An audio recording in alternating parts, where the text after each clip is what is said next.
Israel and ఇరాన్కి మధ్య start అయిన యుద్ధం ఇప్పుడు మిడిల్ ఈస్ట్ నుంచి ఇండియా వరకు స్ప్రెడ్ అయింది. ఈ యుద్ధం ఇప్పుడు డైరెక్ట్గా మన ఇండియాను ఇంపాక్ట్ చేయబోతుంది. ఒకసారి ఇక్కడ కనిపిస్తున్న ఈ మ్యాప్ని చూడండి. ఇదిగో ఈ కార్నర్ని స్ట్రేట్ ఆఫ్ హర్మూజ్ అంటారు. ఇది వరల్డ్ ఆయిల్ ఎకానమీకి చాలా ముఖ్యమైనది. ప్రపంచవ్యాప్తంగా జరిగే ట్రేడ్కి కూడా ఈ ప్లేస్ చాలా ఇంపార్టెంట్. మిడిల్ ఈస్ట్ ఆయిల్ మొత్తం ఈ మార్గం గుండానే మన ఇండియా, చైనా, జపాన్, ఈస్ట్లో ఉన్న అన్ని దేశాలకు సరఫరా చేయబడుతుంది. వరల్డ్ వైడ్గా 30% ఆయిల్ ట్రేడ్ ఇక్కడి నుంచే జరుగుతుంది. దీని పక్కనే ఇరాన్ ఉంటుంది కాబట్టి ఇప్పుడు ఇరాన్ ఈ ప్రాంతం మొత్తాన్ని బ్లాక్ చేసేసింది. ఇది మన ఇండియన్ ఎకానమీని భారీగా ఇంపాక్ట్ చేయబోతుంది.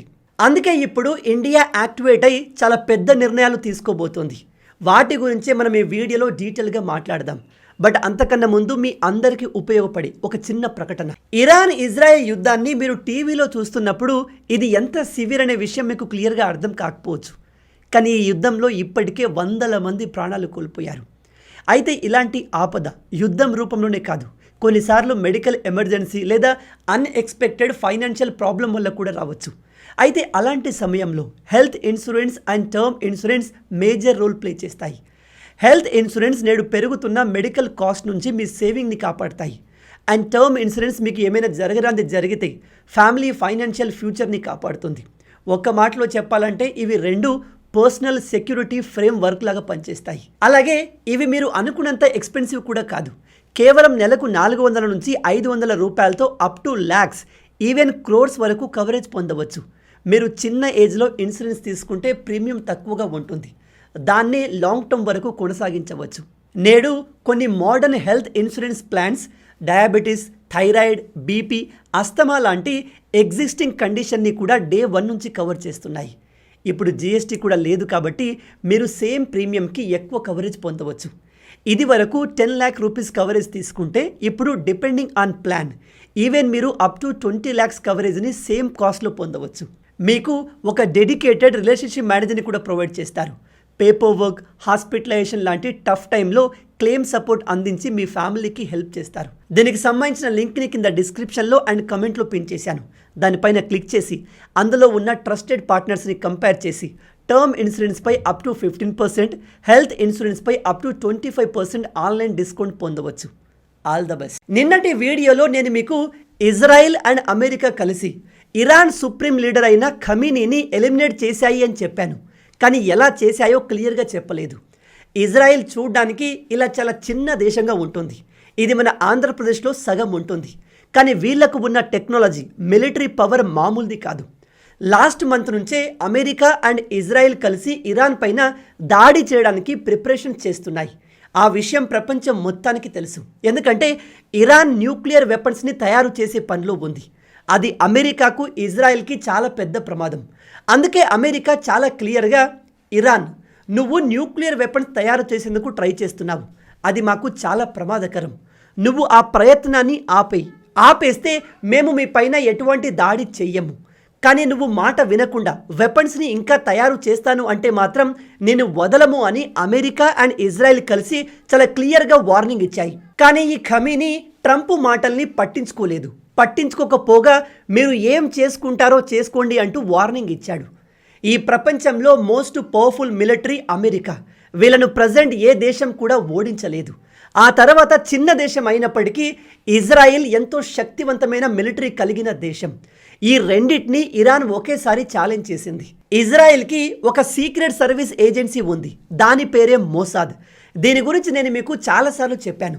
ఈ మోసాద్ ఎంత పవర్ఫుల్ అంటే వీళ్ళు చాలా డీప్ లెవెల్లో దేశాల ఇంటర్నల్ అఫైర్స్లో దూరి మరీ పనిచేస్తాయి. మోసాద్కి సంబంధించిన ఏజెంట్లు ఇజ్రాయెల్ శత్రు దేశాలన్నింటిలో ఉన్నారు. వాళ్ళు మిలిటరీలో ఉన్నారు, గవర్నమెంట్లో కూడా ఇన్ఫిల్ట్రేట్ అయి ఉన్నారు. ఈ ఇరాన్ సుప్రీం లీడర్ని ఎలిమినేట్ చేయడానికి మోసాద్ ఏజెంట్లు ఎంతగానో హెల్ప్ చేశారు. విషయం ఏమిటంటే అమెరికా ఇరాన్ పైన దాడి చేస్తాము అన్నప్పుడు ఈ మిడిల్ ఈస్ట్లో మిగతా దేశాలు అంటే Saudi Arabia, UAE, Qatar, బెహ్రాన్, Kuwait లాంటి దేశాలు ట్రంప్కి నో చెప్పాయి. దయచేసి ఇరాన్ పైన దాడి చేయకండి, మీరు దాడి చేస్తే ఇరాన్ మమ్మల్ని టార్గెట్ చేస్తుంది అని చెప్పారు. మొదట్లో ట్రంప్ దీనికి అంగీకరించి ఇరాన్తో నెగోషియేషన్ స్టార్ట్ చేశారు.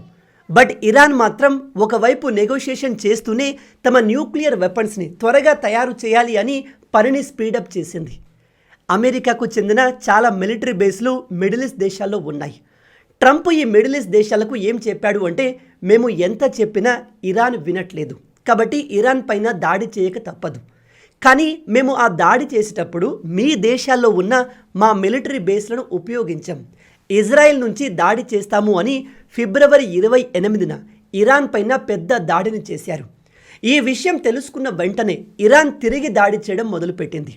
ఇక్కడ ఫన్నీ విషయం ఏమిటంటే, ఇరాన్ ఇజ్రాయెల్ని టార్గెట్ చేసింది, ఎందుకంటే ఇజ్రాయెల్ ఇరాన్కి కాస్త దగ్గరగా ఉంటుంది. కానీ అమెరికా ఇరాన్ నుంచి చాలా దూరంలో ఉంది, దాదాపు 11,000 కిలోమీటర్ల దూరంలో ఉంది. అంత దూరం వెళ్ళి అమెరికాను హిట్ చేసే మిసైల్స్ ఇరాన్ దగ్గర లేవు. అందుకే ఇరాన్ ఏం చేసింది అంటే, మిడిల్ ఈస్ట్ దేశాల్లో ఉన్న అమెరికన్ మిలిటరీ బేస్లను టార్గెట్ చేయడం మొదలుపెట్టింది. దాంతో వెంటనే మిడిల్ ఈస్ట్ దేశాలు బయటకు వచ్చి, ఇరాన్ నువ్వు మా పైన ఎందుకు దాడి చేస్తున్నావు? మేము చాలా క్లియర్గా ట్రంప్కి మీ పైన దాడి చెయ్యొద్దు అని చెప్పాము, అలాగే మా మిలిటరీ బేస్లను అమెరికా యూజ్ చేయకుండా చెప్పాము. నీకు గొడవ ఇజ్రాయెల్ అండ్ అమెరికాతో, కాబట్టి వాళ్ళతో గొడవపడు, కానీ రీజన్ లేకుండా మమ్మల్ని ఎందుకు టార్గెట్ చేస్తున్నావు అని చెప్పాయి. కానీ ఇరాన్ వినలేదు. ఇరాన్ మిడిల్ ఈస్ట్లో ఉన్న మిలిటరీ బేసులతో పాటు దుబాయ్ని అండ్ ఇతర రిచెస్ట్ సిటీని టార్గెట్ చేసి దాడి చేయడం మొదలుపెట్టింది. బూర్జ్ ఖలీఫా హోటల్ని టార్గెట్ చేశారు. దుబాయ్లోని ఎయిర్పోర్ట్ పైన డ్రోన్స్తో దాడి చేశారు. ఇరాన్ ఇలా చాలా క్లియర్గా మిలిటరీ స్థావరాలతో పాటు సాధారణ బిల్డింగ్స్ని, ప్రజల్ని టార్గెట్ చేయడం మొదలుపెట్టింది. ఇరాన్ దుబాయ్ని స్పెసిఫికల్లీ ఎందుకు టార్గెట్ చేసింది అంటే, దుబాయ్ ఈ మధ్య వరల్డ్ వైడ్గా పాపులర్ అవుతుంది, బిగ్గెస్ట్ ఎకనామికల్ హబ్గా మారుతుంది. ఇలాంటి టైంలో దుబాయ్ని టార్గెట్ చేస్తే ఇన్వెస్టర్లు భయపడి అక్కడికి రారు అనేది ఇక్కడ ఇరాన్ ప్లాన్. సరిగ్గా అదే సమయంలో, అంటే ఫిబ్రవరి 28 సాయంత్రం 8 గంటల సమయంలో బెంజమిన్ నెతన్యాహు తన ఆఫీస్లో కూర్చొని ట్రంప్కి ఫోన్ చేశాడు. ఫోన్ చేసి, dear Trump, Iran supreme leader Ayatollah Ali Khamenei ఎక్కడ ఉన్నాడో ఎగ్జాక్ట్ లొకేషన్ దొరికింది. వీడు తన ఇంట్లో ఫ్యామిలీ మొత్తంతో ఉన్నాడు అండ్ ఇతనితో పాటు 40 మంది ఇతర లీడర్లు కూడా ఉన్నారు. ఇదే మంచి టైం, మీరు ఎస్ అంటే ఇప్పుడే సుప్రీం లీడర్ని లేపేస్తాను అని చెప్పాడు.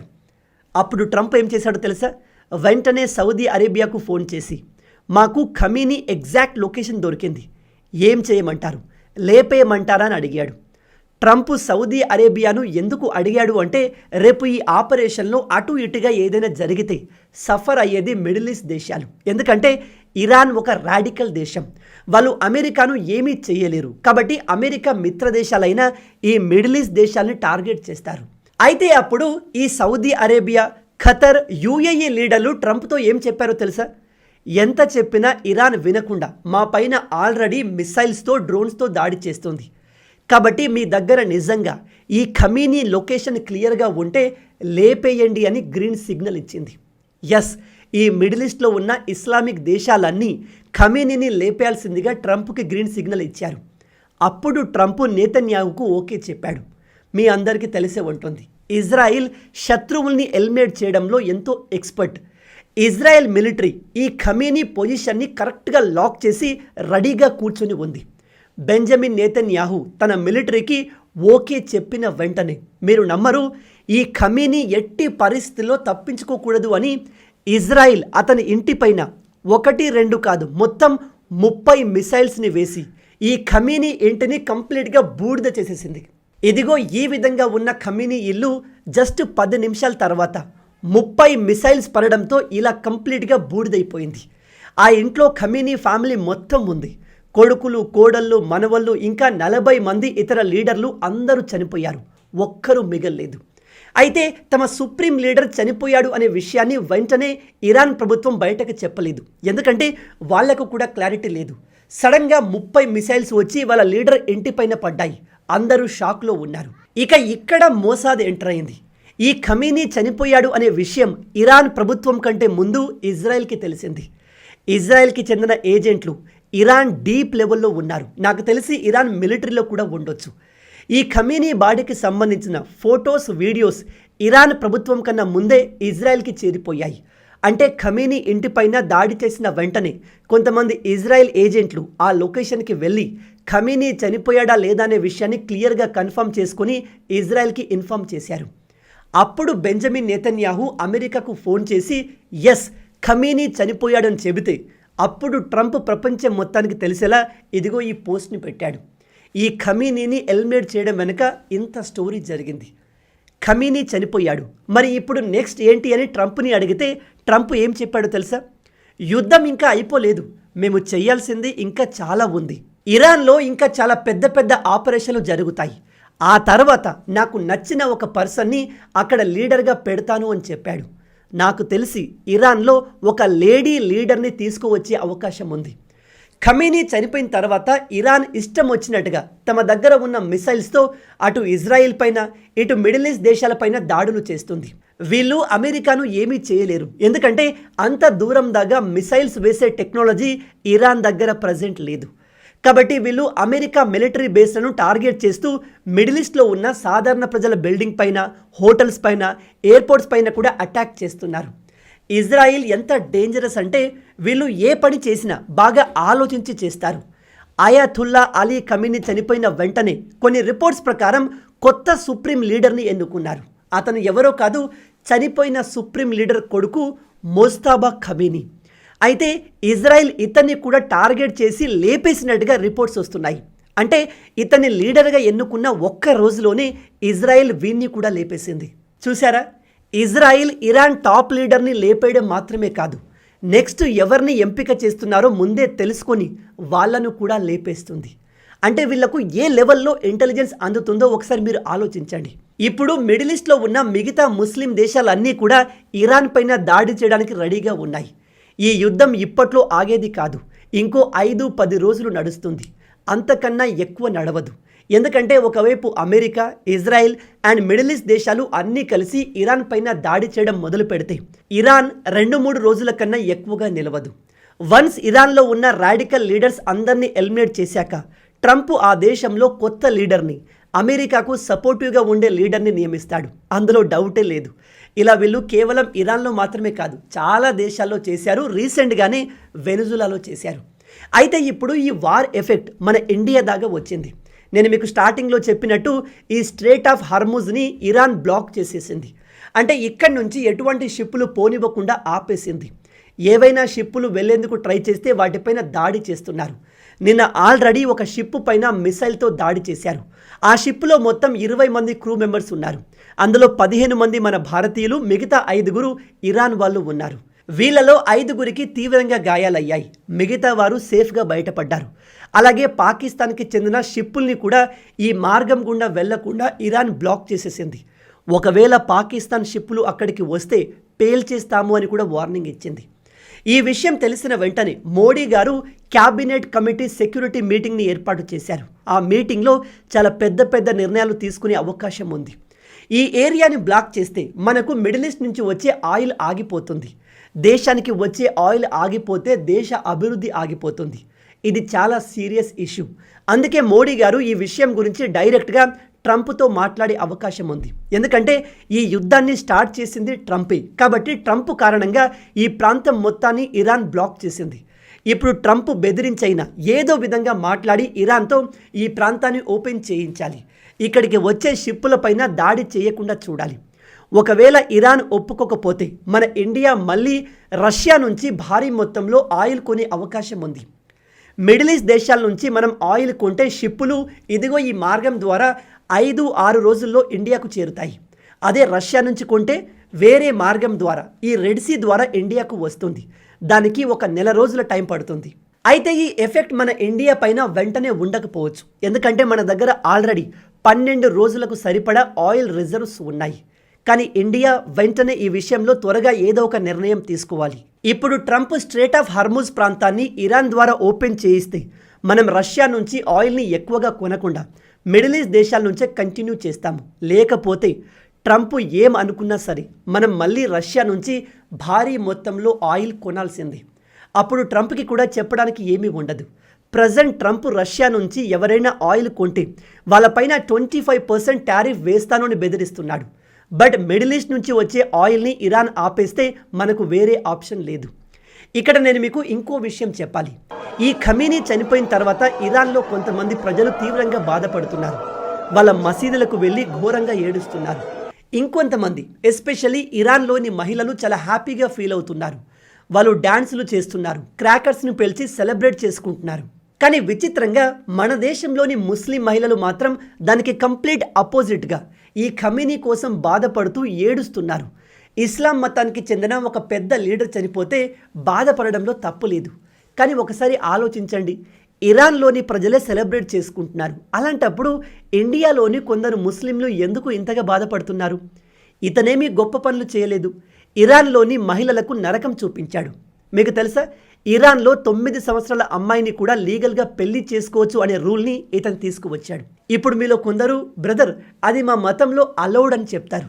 కానీ ఒకసారి ఆలోచించండి, ఆ కాలంలో ఇది అలౌడ్ కావచ్చు, కానీ ఈ కాలంలో మీ ఇంట్లో ఉన్న చెల్లిని, అక్కని, ఇంటి అమ్మాయిలను 9 ఏళ్ల వయసులో మీరు పెళ్లి చేయిస్తారా? ఈ కాలపు అమ్మాయిలు ఆ ఏజ్లో పెళ్లి చేసుకొని బతుకుతారా? అంతేకాదు, ఇతను అమ్మాయిలు ప్రాపర్గా బురకా వేసుకోకపోయినా, హిజాబ్ వేసుకోకపోయినా వార్నింగ్ ఇవ్వడం, అరెస్ట్ చేయడం కాదు, చంపేయమని ఆర్డర్ ఇచ్చేవాడు. అంతేకాదు, మొన్న ఇతనికి అగెన్స్ట్గా ప్రొటెస్ట్ చేసిన 30,000 మందిని అతి దారుణంగా చంపేశాడు. ఈ 30,000 మంది అందరూ కూడా ముస్లింలే. అలాంటి వ్యక్తి గురించి మీరు బాధపడుతున్నారు అంటే నాకు నిజంగా చాలా ఆశ్చర్యకరంగా ఉంది. అండ్ ఇంకోటి, ఇతను తన చుట్టూ ఉన్న ఇస్లామిక్ దేశాలపైన, మళ్ళీ వినండి, ఇస్లామిక్ దేశాలపైన రీజన్ లేకుండా దాడులు చేశాడు. ఆ దేశాలు ఏవో కాదు, UAE, Saudi Arabia, Qatar, Kuwait. అంటే మీ ముస్లిం ప్రజలపైన ఇతను దాడి చేశాడు. ఇరాన్లోని 1000 మంది ముస్లిమ్స్ని ఇతను చంపించాడు. అలాంటి పర్సన్ కోసం మీరు ఇంతగా బాధపడుతున్నారా? బాధపడొద్దు అని నేను ఇక్కడ చెప్పట్లేదు, బట్ ఇతను ఎలాంటి వాడో మీకు తెలుసో లేదో అని ఎక్స్ప్లెయిన్ చేస్తున్నాను. ఈ వీడియో చూస్తున్న మీ అందరికీ నా మేజర్ క్వశ్చన్ ఏమిటంటే, ఇతను చనిపోతే ఇరాన్లోని మెజారిటీ ప్రజలే సెలబ్రేట్ చేసుకుంటున్నారు. కానీ మన దేశ ప్రజలు ఇతని గురించి అంతగా ఎందుకు బాధపడుతున్నారు? ఎందుకు ఏడుస్తున్నారు? దీనికి కారణం ఏమై ఉండవచ్చు? అలాగే ఈ స్ట్రేట్ ఆఫ్ హార్మూజ్ని ఇరాన్ ఇలాగే బ్లాక్ చేసి ఉంచితే మనం ట్రంప్ని ఎదిరించి మళ్ళీ భారీ మొత్తంలో రష్యా నుంచి ఆయిల్ కొనాలా వద్దా? మీ ఆలోచనల్ని కింద కామెంట్లో చెప్పండి. చివరగా, మీరు లేని సమయంలో కూడా ఫ్యామిలీని హెల్త్ పరంగా, ఫైనాన్షియల్గా ప్రొటెక్ట్ చేయాలి అనుకుంటే హెల్త్ అండ్ టర్మ్ ఇన్సూరెన్స్ ఖచ్చితంగా తీసుకోండి. లింక్ కింద డిస్క్రిప్షన్లో అలాగే కమెంట్లో పిన్ చేశాను. మొత్తంగా ఇవే ఈ వీడియోకి సంబంధించిన పూర్తి విషయాలు. ఈ వీడియో మీకు నచ్చింది అనుకుంటున్నాను. మన తెలుగు యువతను ఎంత వీలైతే అంత దేశభక్తులుగా మార్చాలి అనే మిషన్తో పనిచేస్తున్నాము. మన ఛానల్ని సబ్స్క్రైబ్ చేసుకొని ఆ మిషన్లో మీరు భాగమవ్వండి. రాబోయే వీడియోలో ఇంకో ఇంట్రెస్టింగ్ టాపిక్తో మళ్ళీ కలుద్దాం. అంటిల్ దెన్, జై హింద్, జై భారత్, భారత్ మాతాకి జై.